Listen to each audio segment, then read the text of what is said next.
'Cause I'm leaving on a jet plane. Those country roads sing, take me home.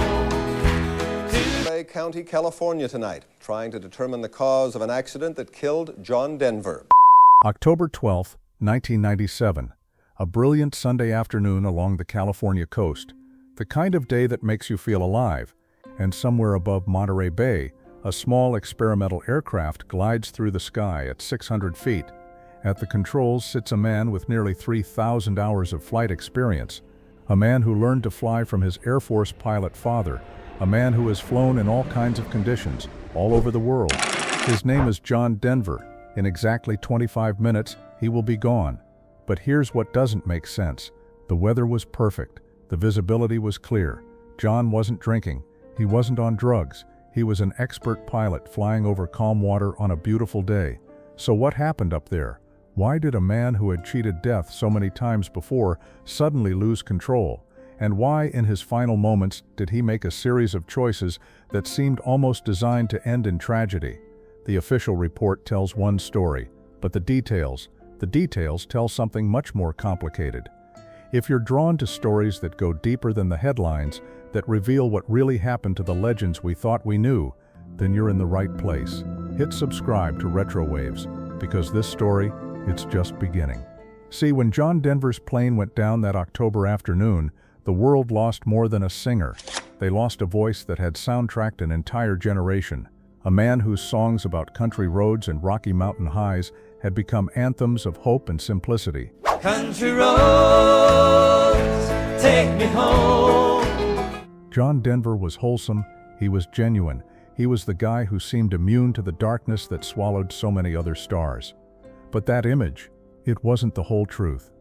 By 1997, John Denver was a man carrying ghosts. His father was gone, his marriages had crumbled, his career had stalled, the record labels that once fought over him had moved on, and the world that had loved him so completely in the 70s now seemed to have forgotten his name. He was 53 years old, twice divorced, and facing questions about who he was when the spotlight finally went dark. Some people close to him worried. They saw the way he pushed boundaries, the way he refused to slow down, the way he seemed to be chasing something just beyond his reach. And on that Sunday in October, all of those choices, all of that pain, all of that recklessness would converge in the sky above Monterey Bay. The question isn't just what happened in those final 25 minutes. The question is, what was John Denver running from?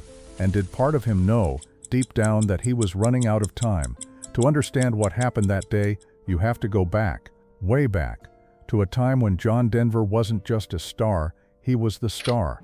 The 1970s belonged to him in a way that's hard to explain to anyone who wasn't there. His face was everywhere, his voice was on every radio, and when he smiled, America smiled back. Take Me Home, Country Roads. Take me home. Rocky Mountain High. I've seen it. Annie's Song. Let me love you. Sunshine on My Shoulders. Sunshine on my shoulder. These weren't just hits. They were cultural moments. They were songs that made people feel something real in an era that was hungry for authenticity. John Denver wrote from the heart. He sang about nature, about love, about simple joys, and people believed him because, in many ways, it was all true. He sold 35 million albums. He filled stadiums. He hosted television specials. He even turned down a chance to host Saturday Night Live because he thought it was too edgy for his image. That's how committed he was to being the good guy. The safe choice, the singer your parents could love. But behind that image was a boy who had grown up rootless. His father, Dutch Deutschendorf, was a decorated Air Force pilot who moved the family constantly. John never stayed in one place long enough to feel like he belonged. The only constant in his life was a guitar his grandmother gave him, and through that guitar, he found his voice. He found a way to connect when everything else felt temporary. Music saved him once, but by 1997, the world had changed. Grunge had arrived, hip-hop was exploding, and John Denver's brand of earnest folk pop felt like a relic from another time. The crowds were smaller, the album sales had dried up, and John was left asking a question that haunted him. Why doesn't anyone want me anymore? That question, it would follow him all the way to that airplane. The 80s were supposed to be John's victory lap. He had the fame, the money, the family. But instead, that decade became the beginning of his unraveling. And it started with a loss that would break something inside him he'd never fully repair. In 1982, his father died. Dutch Deutschendorf had been more than a parent. He'd been John's hero. The man who taught him discipline, who gave him a love of flying, who showed him what it meant to push yourself beyond limits. In John's later years, Dutch had even become his personal pilot, flying the Learjet on tour. They weren't just father and son anymore. They were friends, partners, brothers in the sky. When Dutch passed, John was devastated. Friends say he never quite recovered from it. There was a hole where his father used to be, and John tried to fill it the only way he knew how, by flying more, by pushing harder, by refusing to slow down, but the hits kept coming. Just months after losing his father, John's marriage to Annie fell apart. Annie Martell had been his first love, his muse, the woman he'd written that song for. The marriage had looked perfect from the outside, but inside, it was crumbling. John was on the road constantly. The distance grew, the fights escalated, and eventually, Annie asked for a divorce. She took their 2 adopted children with her. John was shattered. Some people who knew him say he never stopped loving her, that every relationship after Annie was just him trying to find that feeling again. But he never did. And then came the final blow. In the mid-80s, RCA Records, the label that had made him a superstar, that had sold millions of his albums, they dropped him. Just like that. The biggest selling artist in their history, cast aside because his sound wasn't what people wanted anymore. John Denver, the golden boy, was suddenly alone, and he started drinking to cope. But there was something else, something darker, something John rarely talked about, but that haunted him for the rest of his life. In the mid-80s, John Denver applied to be one of the first civilians to fly on the space shuttle. He'd loved space since childhood. He'd written songs about it. He'd dreamed about it. And NASA was considering him for a spot on an upcoming Challenger mission. It felt like destiny, like everything he'd worked for was leading to this moment. But NASA chose someone else, a school teacher named Krista McAuliffe. John was crushed, but he understood. He moved on. He made plans. And then, on January 28, 1986, John Denver sat in front of a television and watched the Challenger explode 73 seconds after launch. All 7 crew members were killed, including Krista McAuliffe. Friends say John was never the same after that. He carried a guilt that didn't make sense, but felt unbearably real. Why them? Why not me? What if it had been me? The question circled in his head. And while he didn't talk about it publicly, those close to him noticed the change. He became more reckless, more impulsive, like he was testing fate, like he was asking the universe, why am I still here? Some people believe the Challenger disaster broke something fundamental in John Denver, that from that point on, he was living on borrowed time, and maybe, just maybe, part of him knew it, but he kept flying anyway. Here's the thing about John Denver that the wholesome image never quite captured. He was addicted to danger. He wasn't content with simple pleasures. He needed the edge. He needed to feel alive in ways that terrified the people who loved him. He was into helicopter skiing. You know what that is?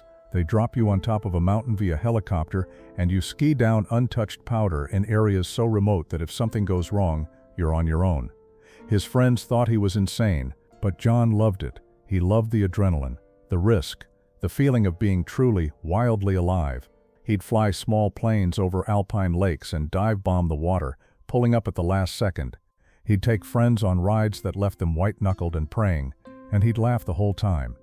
Because for John, that was freedom. That was what made life worth living. His ex-wives worried. His children worried. His friends begged him to slow down. But John didn't know how to slow down. His father had been a daredevil pilot. Risk was in his DNA. And after everything he'd lost, after all the rejection and heartbreak, flying was the one place where John Denver still felt in control. By October 1997, he had logged nearly 3,000 hours in the cockpit. He wasn't some weekend pilot. He was experienced, skilled, confident, maybe too confident. Because confidence, when it's not matched with caution, can be the most dangerous thing of all. October 11th, one day before everything ends, John Denver drives to Santa Maria Airport with the excitement of a kid on Christmas morning. He's picking up his new plane, A Rutan Long Easy. It's an experimental aircraft, home-built, unconventional, fast and nimble, but not exactly known for being forgiving. His friends had warned him, "John, this plane isn't proven. Why are you flying it? Stay away from experimental aircraft." But John didn't listen. He never listened when it came to things like this. He wanted the plane. He wanted to fly it. And that was that. There was just one problem. Actually, several problems. But John either didn't see them or didn't care. The plane had just been freshly painted inside and out. Beautiful, shiny, new. But the paint covered up critical markings in the cockpit. Switches weren't labeled. Gauges were obscured. And this was John's first time flying this particular model. He'd never sat in the cockpit before, never felt the controls, never practiced the procedures. But he wasn't worried. He was John Denver. He'd flown dozens of different aircraft. How different could this one be? Local pilot Eric Cobb helped John prep the plane.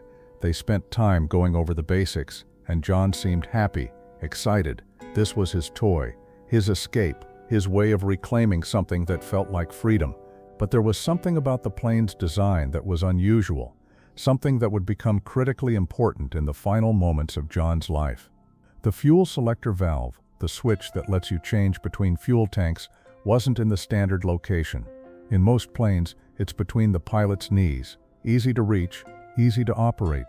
In this Long Easy, it was behind the pilot's left shoulder, and it was stiff, hard to turn, almost impossible to reach without unbuckling and twisting your entire body around. John joked about it. He said he'd need a little monkey to help him switch tanks. He even asked Eric if he wanted to come along for the ride. Eric hesitated, and in that hesitation, a choice was made. Eric stayed on the ground, and John flew alone. October 12, 1997. The morning is gorgeous, clear skies, warm sun, the kind of day that feels like a gift, and John Denver wakes up in a good mood. He's got plans, golf with friends, then a quick flight in his new plane, then dinner that evening. It's shaping up to be a perfect Sunday. He meets up with his buddy Bill Twist and a few other golfers at Spyglass Hill in Pebble Beach. They play 18 holes. John's laughing, joking, playing decent golf, though not his best. He seems lighter somehow, happier, like the weight he'd been carrying for years had lifted, just for a moment. After the round, they head to the clubhouse. Everyone orders drinks, but John orders a soda. He's flying later, and he's not taking any chances. His friends remember that clearly. John was careful, responsible. He knew better than to drink and fly. They watch football, they talk, they make plans to meet up for dinner later that night. And then John leaves. He's got a plane waiting for him at Monterey Airport. A new toy, a new adventure. No one suspected these would be his final hours. How could they? John seemed fine, more than fine. He seemed at peace. But peace, sometimes, is just the calm before everything falls apart. 4 o'clock in the afternoon, John arrives at Monterey Airport. The sun is still high, the wind is calm, perfect flying conditions. Mechanic Chris Hadland meets him there to help with the pre-flight checks. John's in no rush. He's taking his time, inspecting the plane, getting familiar with it. He's doing everything right, and then they check the fuel. Chris looks at the gauges. The left tank is less than half full. The right tank is even lower, maybe a quarter tank. Chris does some quick math in his head. That's not a lot of fuel. Definitely not a lot for a pilot who's unfamiliar with the plane's fuel consumption. "We can get the fuel truck over here," Chris says. "Won't take more than a few minutes. You don't even have to get out." John waves him off. "I'll be fine. I'm only going up for about an hour." Chris remembers that moment clearly. He remembers thinking, that's not a lot of fuel. But John was the pilot. John was experienced, and John seemed confident. So Chris let it go. But that decision, that choice not to refuel, would become the first domino in a chain of events that couldn't be stopped. John climbs into the cockpit. He's stuffed pillows behind his back because the seat is designed for someone taller, and he needs to reach the rudder pedals. He's got a small inspection mirror with him so he can see the fuel gauges behind his shoulder. Everything seems manageable. Everything seems fine.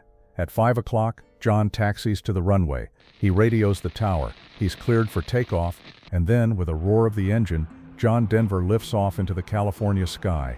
For the next 25 minutes, he is free, he is flying, he is alive. and then everything goes wrong.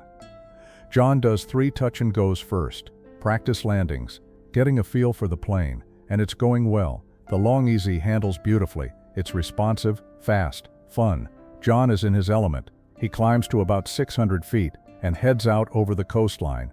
Below him, the Pacific Ocean sparkles in the afternoon sun. Above him, clear blue sky. He's flying low enough to see the details of the water, the boats, the shore. It's breathtaking. And then, witnesses on the ground hear it.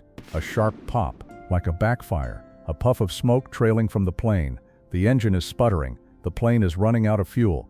Inside the cockpit, John would have known immediately what was happening. The gauges would have confirmed it. He needed to switch fuel tanks, and he needed to do it now, before the engine cut out completely. But here's where everything that had seemed manageable suddenly became a nightmare. The fuel selector valve was behind his left shoulder, not between his knees, not within easy reach, behind him, and it was stiff, painted over, hard to see which position was which. John would have had to unbuckle his seatbelt, twist his entire body to the left, reach back with his right hand, all while the plane was losing power, all while he was flying at just 600 feet above the ocean. And in that moment, as he stretched and turned, his right foot would have pressed down on the right rudder pedal. The plane banked hard to the right, the nose dipped. At 600 feet, there's no room for error, no time to recover, no second chances. Witnesses saw the plane pull slightly to the right, and then suddenly, violently, it nosedived straight down into the water. The impact was catastrophic. When a plane hits water at that speed, it doesn't glide, it doesn't float, it shatters. The Long Easy disintegrated on contact, pieces scattered across the surface of Monterey Bay, and John Denver, the man who had sung about sunshine and mountains and country roads, was gone in an instant. Search teams arrived within minutes. They found wreckage, fragments of the plane, a seat cushion, feathers from the pillow John had used to reach the pedals, and then they found him. Only pieces, only fragments. The autopsy report would later note that just 128 pounds of his body was recovered. Major portions were missing, his head, his teeth. The violence of the crash had been unimaginable. He was identified through fingerprints and through something else, something unique. John Denver was missing 2 toes on his right foot, a childhood accident with a lawnmower. That small, strange detail from decades ago became the final proof that the body pulled from the water was his. The news spread fast. John Denver, dead at 53. The investigation began immediately, and the questions started pouring in. What happened? Why did he crash? Was it mechanical failure? Was it pilot error? Was it something else? Rumors swirled. Some people whispered about suicide. Some pointed to his history with alcohol and the 2 DUI arrests. Some wondered if he'd had a heart attack mid-flight. But the evidence told a different story. A story of choices, a story of risk, a story of a man who had lived so close to the edge for so long that eventually, inevitably, he fell. So what really happened in those final 25 minutes? The official investigation concluded it was pilot error, a series of small mistakes that compounded into tragedy. John Denver took off in an unfamiliar plane with unclear markings and insufficient fuel. When the engine backfired and he tried to switch tanks, the awkward placement of the fuel selector forced him to twist his body in a way that caused him to lose control. At 600 feet, there was no time to recover. But the deeper truth is more complicated. John Denver wasn't just a victim of a mechanical flaw or a design oversight. He was a man who had been running for years, running from loss, from rejection, from the quiet terror of irrelevance, and flying was the one place where he still felt like himself, where he still felt free. His friends say he wouldn't have wanted it any other way, that he died doing what he loved, in a moment of pure freedom above the waves. And maybe that's true. Maybe there's comfort in that, but it doesn't erase the tragedy. It doesn't bring back the music that will never be written, the songs that will never be sung, the moments with his children that will never happen. John Denver lived a life that burned bright and fast. He gave the world something beautiful, something honest, something that still echoes every time someone hears those opening chords to Take Me Home, Country Roads. And on October 12, 1997, that light went out. Not because of fate, not because of destiny, but because of choices, because of the same reckless, impulsive, beautiful spirit that made him who he was. In the end, John Denver flew too close to the edge, and the edge didn't forgive him. But his voice, his music, that will never fade. If stories like this move you, if you want to go deeper into the legends we lost and the truths we never knew, subscribe to Retro Waves, because there are more stories to tell, and we're just getting started.